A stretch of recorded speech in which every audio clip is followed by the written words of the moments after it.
Right-wing political commentator Ben Shapiro met with and interviewed President of Ukraine, Volodymyr Zelenskyy, and his takeaways are pretty notable coming out of that meeting, because while all right-wing commentators are going to sort of tiptoe, P-word foot around the topic when they're criticizing Trump, Ben Shapiro rebukes in substance every single one of the Russian-aligned ideological points that Trump parrots constantly after spending time with Zelenskyy and sort of doing a deep dive. So let me play this for you.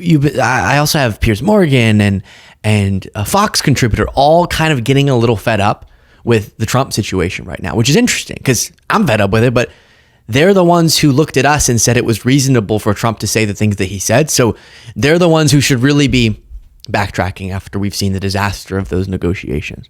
If you appreciate the show, please do click the subscribe button and the like button and comment and the ring bell button or whatever it's called. All the buttons, click them. Tap those, tap that. Here is Ben Shapiro after his meeting with Zelenskyy. Some of my big takeaways from the interview with President Zelenskyy. Did I get all of my questions answered in the way that I wanted? I mean, I can't say that all the questions were answered to my full satisfaction. I don't know where every dollar is going in Ukraine. I don't know that all my questions were answered with regard to, say, electoral problems in Ukraine or corruption problems in Ukraine. When it comes to the United States and our allies, one of the sort of great failures of American foreign policy over the course of the last 80 years since the end of World War II is this bizarre idea in the United States that if our allies are imperfect, somehow it makes sense to abandon them. This is what we did in Vietnam. Our allies were imperfect, so we abandoned them, and then the Viet Cong took over. The same thing happened in Afghanistan. Our allies were seriously imperfect. And when I say imperfect, I mean there were a lot of terrible people involved in the Northern Alliance and then in the government in Afghanistan. Tremendous corruption. And also, it turns out that the people on the other side were significantly worse. And so in determining what's happening in Russia, Ukraine, and what should happen next, the question is less whether Ukraine is perfect. It certainly is not. And the question is much more, what exactly does Russia want? What is in America's interest? And I can tell you this, what is not in America's interest is a growing, more powerful Russia. Because in determining how to negotiate an end to the Russia-Ukraine war that originally broke out in 2014 with the Russian takeover of Donbass and Crimea, and then was reignited by the full-scale Russian invasion of 2022, it's not enough to try to figure out what the quote-unquote rational middle ground looks like. That feels like what the Trump administration is trying to do. Find a solution. Well, I mean, you can find a solution, but unless you have a way to actually implement the solution, any solution that you propose is meaningless. No matter how hard you try, you cannot impose this solution from the outside in the way that the United States would if, for example, we had boots on the ground. And we don't want to have boots on the ground. And that means somehow you have to get the Russians to the table.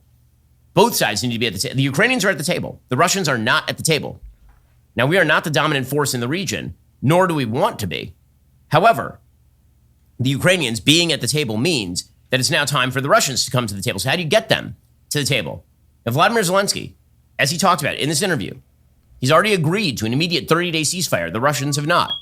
He's already agreed to a rare earth minerals deal with the United States that is heavily, heavily slanted toward the United States. We already know what the Ukrainians want. They want the Russians to stop the war. The Ukrainians did not, in fact, start this war. They did not cross a Russian border. They want security guarantees, more durable security guarantees than the ones they gave in 1994 to give up their nuclear weapons. The Ukrainians want security guarantees that are material realities, not just promises. Again, the Ukrainians have already figured out that European and American promises tend to fade over time.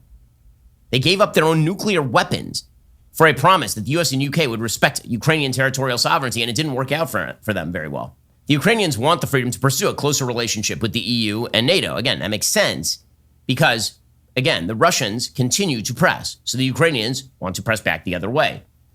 What Volodymyr Zelenskyy basically wants here is what happened at the end of the Korean War. An armistice. In 1953, South Korea and North Korea, the two sides, they drew a demilitarized zone. They agreed to cessation of hostilities and repatriation of POWs, and then the war ended. Now, officially, the war is still happening, okay? But in practice, the war ended because North Korea understands that if it walks over the South Korean border, it will be obliterated. Partially, by the way, because American troops are stationed on that border.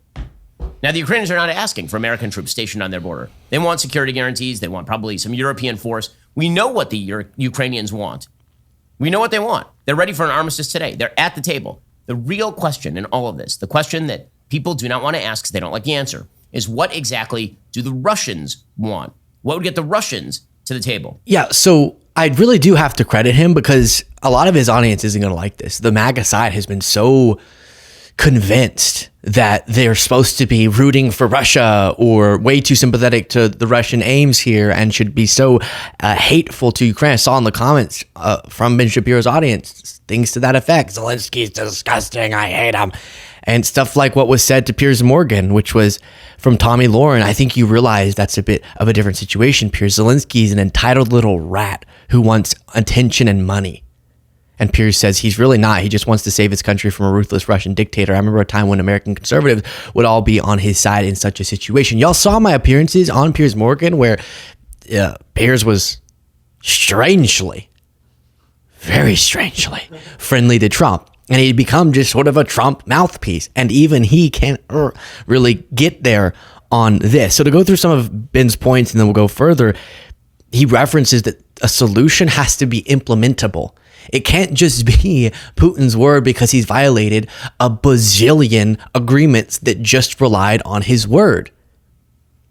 Number two is Ukraine's at the table. Russia is not.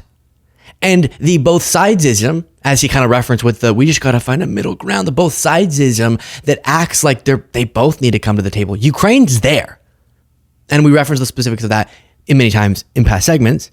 It is Russia who needs to be pressured to the peace table. And then history tells us, as he said, that Ukraine needs real promises, not just concrete security guaranteed promises from Putin, but even from their allies. Because unfortunately, Americans and our European allies can kind of have a short memory and give up on promises we made in the past. So something more cemented needs to be a part of this. And then again, kind of back to the Ukraine's at the table, Russia's not. We know what Ukraine wants and they'll lay it out over and over again. And then they'll be screamed at. Have you said think you want from JD Vance and Trump for laying that out and saying, oh, here's what we want. What makes a peace negotiation really difficult is when one of the sides won't tell you what they need for peace, or they tell you things that are just absolutely off the table. Like it often being referenced that no security guarantee should be a part of any agreement, which is a Russian demand from time to time, which would mean just take our word. No. Ben, even after this meeting, went on to call out his conservative colleagues. Dugin counts. He said this in 97. On the help of the very isolationists, he said that Russia should foster in that book Foundations of Geopolitics. Among the people that he name checks in his new book are Tucker Carlson and J.D. Vance, his ideological allies.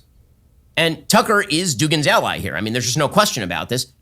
Tucker literally had on Dugin last year on his show and praised him, and then refused to ask him a single question about Russia or Russian ambitions because that might burst the viewer's bubble. So I've asked you no questions about Russia or Russian politics, and I'm not going to, because I think it's so interesting to see your perspective on countries that you don't live in, because, you know, we do gain insight, I think, from the view of outsiders. So what does all this mean for the current Ukraine negotiations? Well, it means that America cannot trust Russian promises, especially absent. And his buddies, his friends, his ideological and conservative allies, Ben's, that is, are the ones making it so dang difficult to establish that we can't trust them. That's what history tells us. That's what, not even history going back that far, like yesterday, like whenever they said they were going to have an Easter ceasefire and they didn't, and they kept striking during that whole weekend. But it's the Tucker Carlsons, it's the JD Vances, it's all Tommy Lauren, all these people who perpetuate the very narratives that benefit and suspend. I should say they benefit Russia and they suspend, they push back, they make it more difficult to get to lasting peace. And instead, they keep setting us up to be played by Russia. Someone said by the end of this, we're going to have ceded Alaska back to Russia. And Jennifer Griffin, who is the chief national security correspondent for Fox News, said, where are the subject matter experts with Witkoff? Witkoff meeting with Putin, again, very excited. Putin, the KGB officer, is laughing. Meanwhile, the instability at the Pentagon, this is a good point, is not helping project strength during these delicate negotiations. What do you mean, Jennifer? You don't think that Pete Hegseth, the Russia hoax, the Ukraine hoax, you think I'm going to believe any of these hoaxes? It's just fake news and I'm totally fine. You don't think that projects strength, Jennifer? She continues, there is still no confirmed NSA Cyber Command director after Defense Secretary Hegseth fired Jen Hawk and his deputy for no reason, not even a nominee yet for the person overseeing the crown jewel of U.S. intelligence, and SIGINT, SIGINT, which might come in handy when you are negotiating with Putin and Xi. Fair point. Now, I'm sure you saw that at the Pope's funeral, Zelenskyy and Trump had a little impromptu meeting. One interesting part was that Macron came up and shook Zelenskyy's hand, but not Trump's. Fascinating. But then Zelenskyy and Trump went on to meet just the two of them. Trump very slouched there talking to Zelenskyy, and we don't really know what came of that. Every time people walk away saying that it was really productive, but we've been going through that rigmarole for months now. After, as a reminder, the promise that 24 hours was going to be the only necessary time that Trump would need for these talks. And here's some CNN reporting on this. There are images of an event we didn't know was going to happen, a meeting between US President Donald Trump, Ukrainian President Volodymyr Zelenskyy, a meeting on the margins of Pope Francis' funeral. They're sitting inside the Vatican, inside St. Peter's Basilica, and joining them there's Emmanuel Macron, the French president, Keir Starmer, the British Prime Minister. Ukrainian officials say the meeting with President Trump was very productive, lasted about 15 minutes, but in one of the images there, Emmanuel Macron has his hand on Volodymyr Zelenskyy's shoulders. Very powerful image, remembering that just a few months ago, back in February, the last time President Zelenskyy met President Trump, it was a tempestuous meeting. The US president pressuring to accept peace on terms he didn't want to accept, telling him that he wasn't appreciative enough of the US support. A tempestuous meeting. Zelenskyy Tempestuous, very tempestuous. now having the backing of the French president, the British Prime Minister in those talks, and the symbolism writ larger than even just being in the Vatican. While Pope Francis' funeral is being prepared, a pope who wanted peace in Ukraine, who was all about peace in his life, that this meeting should take place, so symbolic. Really? I guess it is symbolic, but I think there's a little bit more we could talk about than just a symbolism, sir. Trump indeed was at this funeral, and a lot was made of his vibe, I guess, including the fact that he was wearing a navy blue suit instead of black. To be honest, I think I'm not the best at clothing etiquette, but I think black is for funerals, right?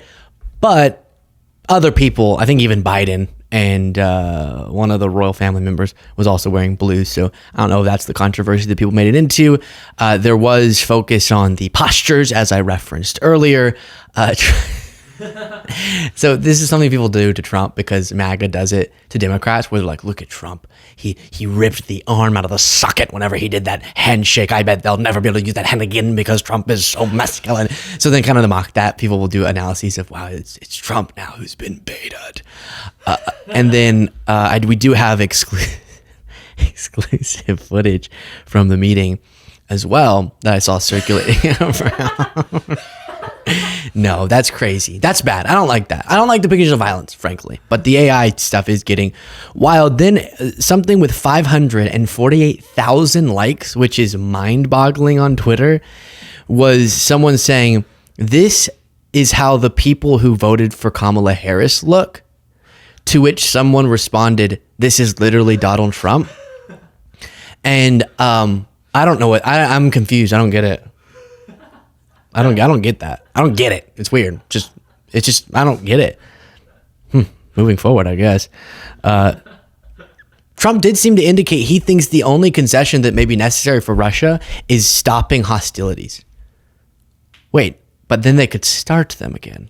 Pressure on both. If you think we're just in there because we're nice people, and we are nice people, but we're using a lot of pressure on both. What concessions, Mr. President, and to your national security team, what concessions has Russia offered up thus far to get to the point where you're closer to peace? Stopping the war, taking the whole country. Pretty big concession.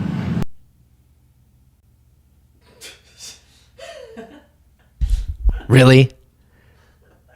The concession that they haven't been able to do, by the way. People need to stop discounting how strong militarily Ukraine's been able to stand up against Russia. I almost said Trump. Ooh. The concession he thinks is big when they're asking Ukraine to give all these concessions is that they won't take over the entire country right now. It's just absolutely ridiculous. Here's one clip from the Ben Shapiro interview with Zelenskyy. We would like really to have this common understanding that Russia is the aggressor, not we, and we really want the United States not to search for the balance in these words.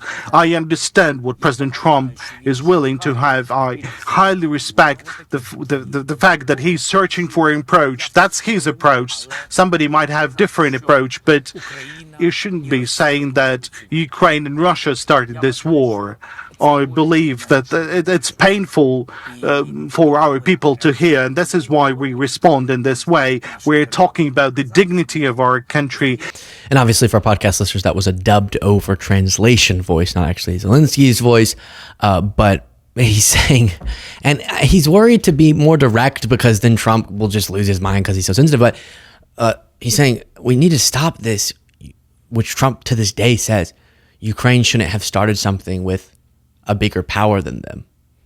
And it's really difficult to engage in complex negotiations when the supposed moderator of the negotiations can't even acknowledge the basic facts of what's going on.